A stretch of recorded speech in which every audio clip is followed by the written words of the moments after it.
Hey there. So I just looked at that last video. Um, Dang.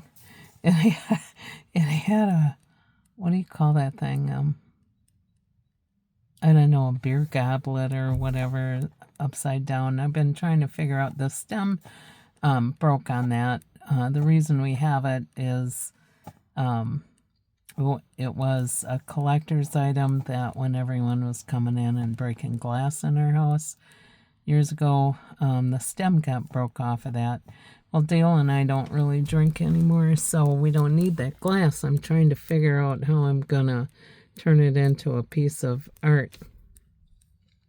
I told my daughter I was gonna make it into a vase and give it to somebody. I was gonna put dirt in it and then put it on a stand, a wooden stand. I thought I could drill a hole, put it in a stand, put some flowers in it, and they could have it. And then I said to her, but they'll probably think, I don't know, turn it into a trophy for drinking, which I would not approve of, but I started laughing. Anyway, so then what I plan on doing is doing an acrylic pour, but I still got to figure out what to do about that part of the stem that's not cut. I'll get that figured out one day. But this is what I had more to say about division, and that Jesus coming to set didn't come to bring peace, but to bring division. And then he starts talking about setting a father against, or son against a father, and a mother against a daughter-in-law, and vice versa, and all that kind of stuff. And I thought, oh, well, here's another way to look at that. When a man and a woman get married to each other, they have things they need to learn, and they can glean a lot from their parents. And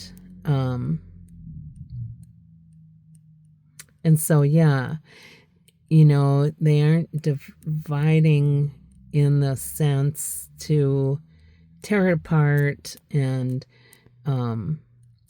not dividing is, it's a new generation, but there's another way of looking at that, and some versions say came to set a son against a son against a father, and a daughter-in-law against a mother-in-law.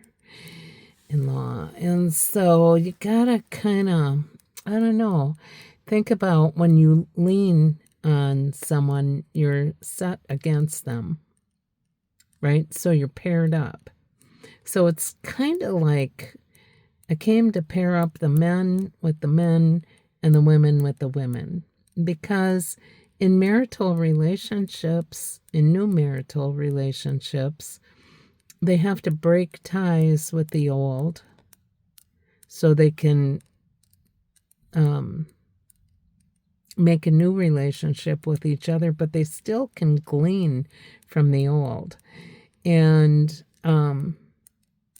especially way, way back, 2000 some odd years ago, in the Jewish traditions and the new Christian traditions, the roles between men and women were very, very distinguished. And so it was good for a man to learn from a man and a woman to learn from a woman.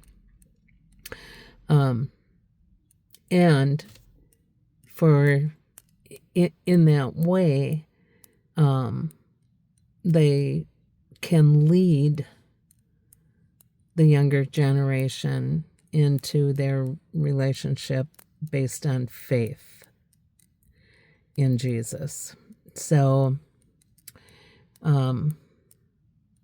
yeah, it's interesting. And then that against too, whoever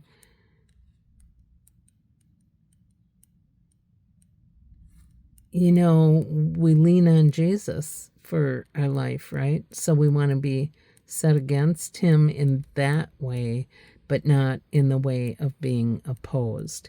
So, yeah, the meanings of words and when and how they're used in what circumstance is really important. And so from the prior post where I talked about plants being in a container and getting overcrowded and lack of nutrients, and the need to spread far and wide the family of God. So a good gardener will divide, not to conquer, but to spread the good news. So in order to do that, we need to lean on one another, one generation against the next, to learn how to do that and deepen our faith. So with that, I'm done. You have a great day. Bye.